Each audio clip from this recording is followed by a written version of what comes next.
Salam, saudara-saudaraku yang dikasihi oleh Tuhan, perhimpunan tubuh Kristus, dimanapun bersama-sama kita mengikuti dari renungan firman Tuhan pada saat ini. Kita akan membuka dari 1 Korintus pasal yang ketiga, ayat 10 sampai yang ke-13. Saya akan bacakan bagi kita. Sesuai dengan kasih karunia Allah yang dianugerahkan kepadaku, aku sebagai seorang ahli bangunan yang cakap telah meletakkan dasar dan orang lain membangun terus di atasnya. Tetapi tiap-tiap orang harus diperhatikan bagaimana ia harus membangun di atasnya. Karena tidak ada seorang pun yang dapat meletakkan dasar lain daripada dasar yang telah diletakkan, yaitu Yesus Kristus. Entahkah orang membangun di atas dasar ini dengan emas, perak, batu permata, kayu, rumput kering atau jerami, sekali kelak pekerjaan masing-masing orang akan nampak, karena hari Tuhan akan menyatakannya, sebab ia akan nampak dengan api, dan bagaimana pekerjaan masing-masing orang akan diuji oleh api itu. Sampai demikian bacaan firman Tuhan. Saudaraku, kita akan berdoa sebelum kita merenungkan bagian firman Tuhan ini. Bapa kami yang ada di dalam surga, terima kasih, kami mengucap syukur pada kesempatan ini kami dapat bertemu kembali dalam pertemuan kami di renungan yang kesekian kali ini. Biarlah pimpinan kuasa Roh-Mu yang kudus membimbing dan memimpin kami semua, sehingga kuasa Tuhan bekerja dan firman Tuhan menjadi kekuatan, memberikan kami kesehatan, kekuatan sehat panjang umur lanjut usia. Tahun-tahun hidup kami dipertambahkan Tuhan. Oleh kasih karunia Allah, Engkau yang meluputkan kami dari maut, kuasa-kuasa maut, dari kutuk tulah cilaka, dari penyakit sampar yang berjalan di waktu gelap, penyakit menular yang mengamuk di waktu petang. Terima kasih Tuhan atas pimpinan dan bimbingan Tuhan. Kuasa Roh-Mu yang kudus membimbing memimpin kami senantiasa. Di dalam nama anak-Mu Yesus Kristus Tuhan penebus, Juru Selamat kami yang hidup, kami berdoa dan bersyukur. Amin.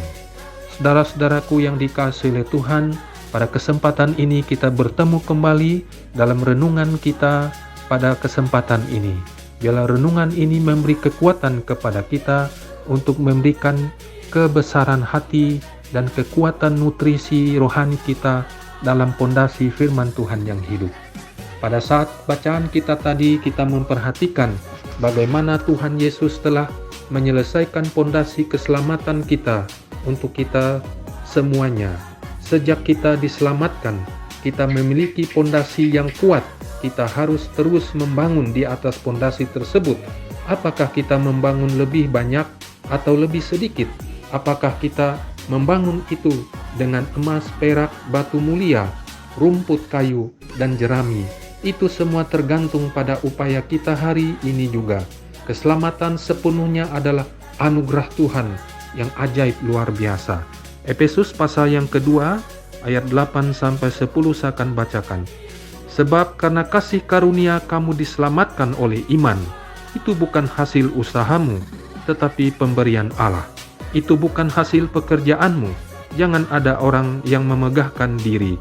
Karena kita ini buatan Allah, diciptakan dalam Kristus Yesus untuk melakukan pekerjaan baik yang dipersiapkan Allah sebelumnya. Ia mau supaya kita hidup di dalamnya. Dia mau supaya kita hidup di dalamnya. Saudara yang dikasihi Tuhan, luar biasanya pondasi keselamatan yang dikerjakan oleh Yesus Kristus yang dianugerahkan sepenuhnya kepada kita. Pondasi itu tidak ada seorang pun yang dapat membangunnya, saudara, kecuali Tuhan Allah. Melewati iman kita, percaya kepada Yesus Kristus yang hidup, yang sudah mati di atas bukit Kalvari, yang menyerahkan dirinya, mengosongkan dirinya, dan sama seperti manusia, kemudian dengan tubuh dan darahnya yang berkuasa dalam kebangkitan tersebut. Saudara, pondasi bangunan ini sepenuhnya adalah upaya kita juga. Ada dari sisi manusia kita. Jika dibangun dengan usaha daging, itu seumpama pekerjaan dari rumput kayu dan jerami jika dibangun dengan kekayaan di dalam Kristus, itu seumpama pekerjaan yang dikerjakan dari emas, perak, batu mulia. Karena tidak ada daging dapat hidup dalam kekekalan, tetapi apa yang ada di dalam Kristus adalah kekal. Saudara yang dikasihi Tuhan, Tuhan telah menyiapkan warisan bagi kita di dalam Kristus, dan Tuhan ingin kita mendapatkan warisan ini. Tuhan tidak hanya ingin kita diselamatkan di dalam Kristus, tapi juga ingin kita mewarisi warisan di dalam Kristus. Pusaka ini adalah seperti bahasa manusia, emas, perak, dan batu mulia yang abadi. Oleh karena itu, kita harus memeriksa apakah yang kita kejar selama ini, apa yang kita bangun, apakah yang kita kerjakan setiap hari dapat bertahan selama-lamanya, dan apakah itu pekerjaan emas, perak, atau batu mulia. Tidak selalu apa yang kita lakukan dan semua orang lakukan itu dapat memenuhi semua seperti yang firman Tuhan katakan.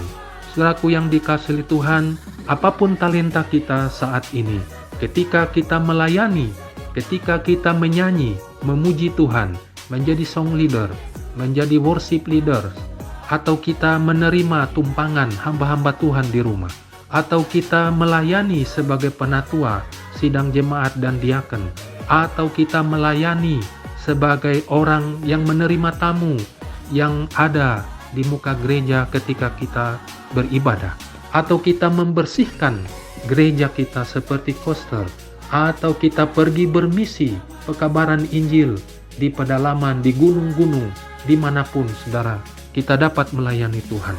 Karena firman Allah berkata, Tuhan itu Tuhan yang hidup, yang ada di mana-mana, untuk mengabarkan berita keselamatan di dalam Yesus yang hidup. Karena kita memiliki pondasi keselamatan yang sudah kokoh, yang dianugerahkan di dalam Yesus Kristus yang hidup. Tidak ada seorang pun yang dapat membuat dan membangun ini. Hanya Tuhan lewat kuasa Roh Kudus-Nya. Orang yang mengaku Tuhan, Tuhan, itu adalah karunia dari Tuhan yang percaya kepada Yesus yang hidup, membuka hatinya, membuka pikirannya, menerima tubuh dan darah Yesus yang tergantung di atas kayu salib, mati untuk dosa-dosanya, dan kembali dibangkitkan, kemudian dimenangkan, dimuliakan. Saudaraku, begitu luar biasanya cinta kasih Tuhan. Marilah kita saat ini belajar bersama-sama. Ketika kita berdoa sungguh-sungguh untuk begitu banyak materi-materi doa yang ada. Atau kita ada talenta untuk berpuasa dan berdoa, atau kita ada talenta untuk menyanyi, baiklah kita menyanyi memuji Tuhan. Ada kita talenta untuk bermain musik, mari kita bermain musik melayani untuk tubuh Kristus yang hidup. Saudaraku, perhimpunan tubuh Kristus dimanapun, apa yang kita bisa korbankan, yang kita persembahkan, kita laksanakan, kita bagi pekerjaan Tuhan. Tidak ada yang mustahil, saudara. Marilah kita membangun dari emas, perak, dan batu permata. Jangan kita membangun dari kayu rumput kering dan jerami saja yang bisa kedagingan di dalamnya yang begitu banyak. Kita mengejar dunia ini dengan begitu rupa. Kita habis waktu untuk mencari harta. Kita habis tenaga untuk mengejar tujuan kedagingan kita. Firman Tuhan berkata, cinta akan uang adalah akar segala kejahatan. Oleh karena cinta akan uanglah, maka banyak orang jatuh ke banyak berbagai-bagai pencobaan. Saudara, begitu luar biasa Tuhan Yesus mengajarkan kita, bukan hanya hari ini, tapi untuk akan datang, untuk selama-lamanya. Firman Tuhan, firman yang hidup. Mari kita membangun dari batu permata, dari perak, dari emas, sehingga kita memiliki berkat warisan yang luar biasa di sorga.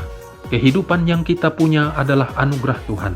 Keselamatan yang kita miliki juga anugerah Tuhan. Kekayaan yang kita punya juga adalah anugerah Tuhan. Apa yang ada di sekitar kita, semuanya itu anugerah Tuhan. Dari apapun yang kita punya, Karena Tuhan berkata dalam kitab Ayub, kita datang ke dunia ini tidak membawa apa-apa, dan nanti juga pulang kepada pencipta itu juga tidak membawa apa-apa, saudara. Segala sesuatu ditinggalkan, dan banyak pujian yang sudah menyanyikan akan bagaimana konsep kehidupan yang ada di dalam dunia ini. Marilah kita rajin berdoa, kapanpun saatnya kita berdoa untuk keluarga kita, untuk anak, nikah rumah tangga yang ada, untuk orang tua kita, dan seterusnya, saudara. Kita andalkan Tuhan. Demikianlah kehidupan yang kita punya sekarang ini. Mari kita membangun dengan emas, perak, batu permata, atau Kristus kekayaannya yang luar biasa itu. Dan biarlah berkat Tuhan memberkati saudaraku, pewaris-pewaris dari kerajaan sorga. Kita punya rumah di bumi, punya rumah di sorga, dan kita bersama Kristus di sorga, bersama Kristus di bumi. Puji nama Tuhan. Kita bersyukur karena pondasi iman kita dibangun atas dasar Kristus yang hidup, bukan dibangun secara kedagingan yang kekinian dan akan musnah, tidak ada yang abadi, tapi dibangun dengan kekayaan Kristus yang luar biasa abadi. Inilah kemurahan Tuhan bagi kita semua. Kita rajin melayani, rajin menunaikan tugas panggilan kita masing-masing sesuai talenta yang kita punya. Kobarkanlah api Roh Suci dalam hati masing-masing, dan panggilan pelayanan kita, apapun yang kecil-kecil pun, itu Tuhan luar biasa upahnya di dalam kerajaan sorga. Puji Tuhan, kehidupan kita ini penuh dengan mujizat dan kuasa. Kita bukan hanya lihat pekerjaan yang di mimbar, yang melayani hamba-hamba Tuhan yang pergi dan mengabarkan Injil, tapi dengan apa yang kita punya di sistematik kehidupan kita hari-hari. Kita sebagai orang yang biasa, kita sebagai orang yang memiliki panggilan pekerjaan, kita kerjakan yang kita dapat. Nama Tuhan dimuliakan, ditinggikan, diagungkan. Puji nama Tuhan, kita berdoa bersama. Bapa dalam surga, terima kasih, kami mengucap syukur pada kesempatan ini. Kami boleh belajar sedikit bagian dari pondasi dasar iman kami, yaitu Yesus yang hidup, yang sudah diletakkan oleh Tuhan sendiri, oleh Roh Kudus yang membimbing dan memimpin kami. Seperti yang kami baca tadi, bahwa bukan hasil pekerjaan kami. Jangan ada orang yang memegahkan diri, karena kita buatan Allah, dan tubuh yang kami punya adalah milik Tuhan yang hidup. Terima kasih, kami bersyukur, biarlah semuanya kami pakai waktu dan kesempatan bagi hormat kepujian nama-Mu. Di dalam nama anak-Mu Yesus Kristus, mujizat Tuhan nyata dan hidup selalu dalam diri kami. Kehidupan kami tetap dalam pimpinan kuasa Roh-Mu yang kudus. Terpujilah nama-Mu ya Tuhan. Inilah doa syukur sembahyang kami dalam nama anak-Mu Yesus Kristus, penebus kami, mempelai pria sorga yang hidup, kami berdoa. Amin.